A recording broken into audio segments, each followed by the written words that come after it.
What's up, guys? Coach Vassar. Thank you for joining me with OTF Audio Daily Beats. As always, if you're new, appreciate you tuning in, listening to me talk about these workouts. If you find value in them, information is in the description to support me. Appreciate all who have. If you have any feedback, let me know. We are going to talk about Friday, November 14th. This workout does not repeat, which is a shame because it looks wonderful, and I'm sad I'm not going to be able to take this class. We're going to see strength on the treadmills, power on the rower, and endurance on the weight floor. As always, we'll break down the 2G and then talk about the 3G. For the key concepts today on the treads, we'll see 3 blocks. Inclines rise each block, and your goal is to keep the same speeds as it gets tougher. For the floor and rower, you'll alternate between high-intensity all-out rows and dumbbell work on the rower, and then hit an add-on circuit on the floor where each round starts with a new exercise. Dumbbells are going to be used in the 2G, so just be aware of that. So on the treads, we're going to see a 5.5-minute block, 2-minute walk recovery, 6.5-minute block, 2-minute walk recovery, 7.5-minute block. These are very long walk recoveries, and there's a very good reason for that. All 3 blocks are set up the same way. We're going to have a base hill climb, flat road base, push hill climb, flat road base, and then an all out. Fun. Now the changes will be that the base at flat road does increase in duration every round, and the incline work also goes up. So block 1, we're going to start with a 2-minute base at 3% incline. Power walkers, I would encourage them to do at least 2% higher than their base incline.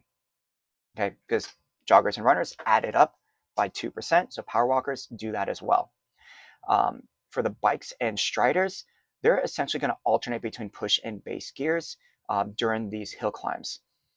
If you want to keep it very similar to the tread groups, what you could do is the first one is, a push gear, but keep the same RPMs. And then when you go into their uphill push, go back to their push gear, but try to increase RPMs by 3 to 5 to simulate that increase of speed the treads see. Okay, so 2-minute base climb at 3%, 1 minute at flat road base, and then we're going to see a 1-minute push at 2% incline, followed by a 1-minute flat road base. For the power walkers, you'll notice on the template it does say 4% or greater, so it's 1% lower than what they did at the base climb. So encourage them to increase their speeds for that push by about 0.1 up to 0.5. After that flat road base, they'll finish with a 30-second flat road all out to finish out the block. Now their base speeds, their push, and the all out are the 3 intensity speeds they need to remember and commit to, and we're going to try to maintain it in blocks 2 and blocks 3. As I mentioned though, in block 2, you have a longer time at base. Instead of 1 minute, now it's 90 seconds. Also, there's that 2-minute walk recovery between each block. They can get back to base when they're ready, or they can walk the entire time. Now, so for block 2, all the inclines go up by 1. So now that first 2-minute base climb is at 4% incline or greater. Power walkers, I would go at least 3% higher than their base, or 1% higher than what they did in block 1. The push is now at 3%, so same thing, power walkers 1% higher, maintain that new speed.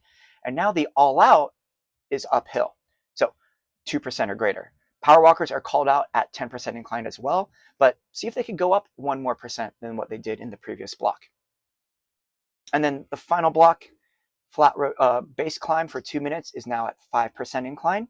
Power walkers try to go at least 4% over their base, or 1% higher than the previous block.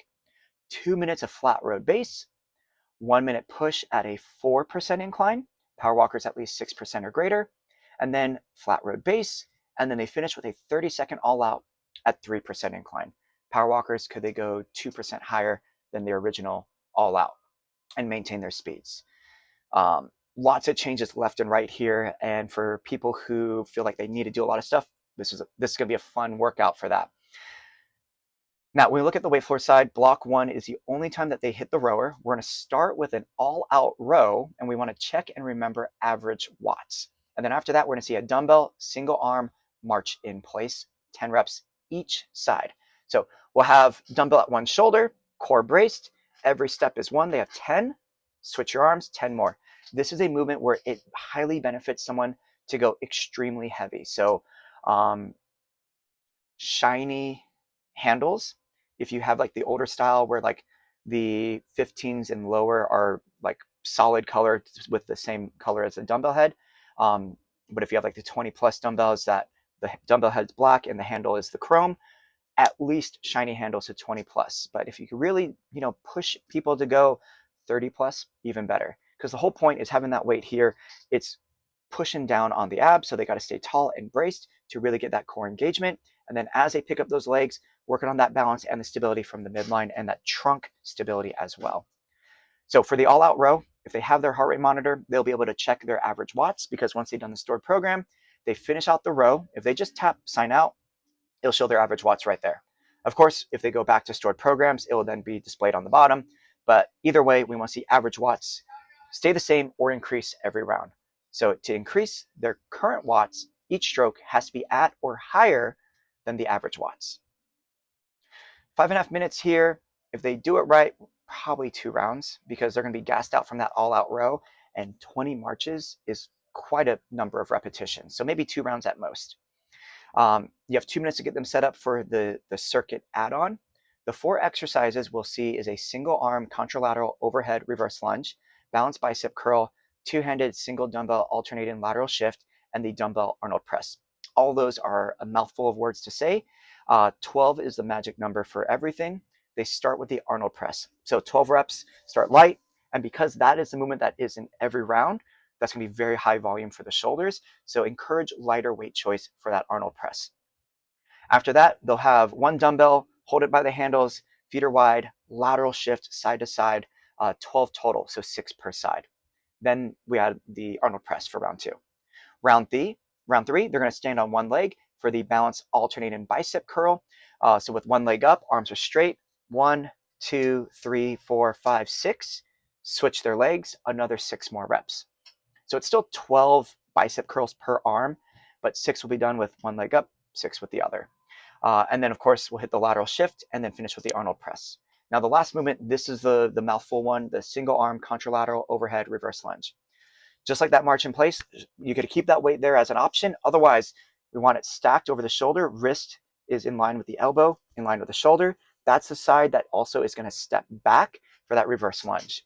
One of the biggest complaints you'll probably hear is people struggle holding that weight overhead, and they feel like they could lunge way more heavier weight, but because it's overhead, they can't do it. This is a good thing, because this is an opportunity to promote growth mindset, where yes, this movement is tough. It's very humbling. Yes, you could do lunges with 50-pound dumbbells, but you struggle with this 15 over your head. Maybe we need to work on your shoulder mobility. Maybe we need to work on that overhead stability position. Because you think about putting stuff up on the shelf, we need that stability. We need that strength to do that. Okay. And then their finisher will be the Arnold press.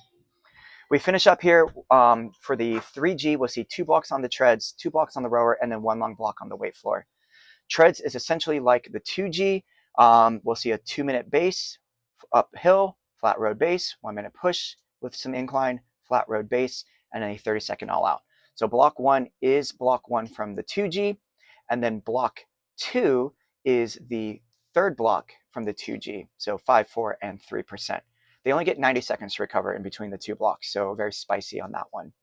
For the rowers, we're going to start with body weight movements, then get on the rower, rest. Quick feet, 2 steps forward, 2 steps back is 1. They have 10 reps, and then a 250-meter all-out row. They'll catch a breath.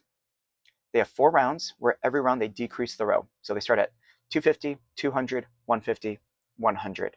They finish that, they will row at their choice of intensity until the next round. Next round is going to be the opposite, where they're going to see the row go up in distance. So let's start with quick lateral hops for 16, and then 100, 150, 200, 250. So in block 1, the goal is to increase watts each round. So go off of averages. Can the average go up? And then in block 2, can we stay as close to that average as the distance gets longer? So can we maintain and support that power output? Weight floor, 14.5 minutes. It is that add-on sequence. So Arnold press, shift, Arnold press, bicep curl, shift, Arnold press, reverse lunge, bicep curl, shift, Arnold press, and that is also their finisher for the final 30. And there you have it.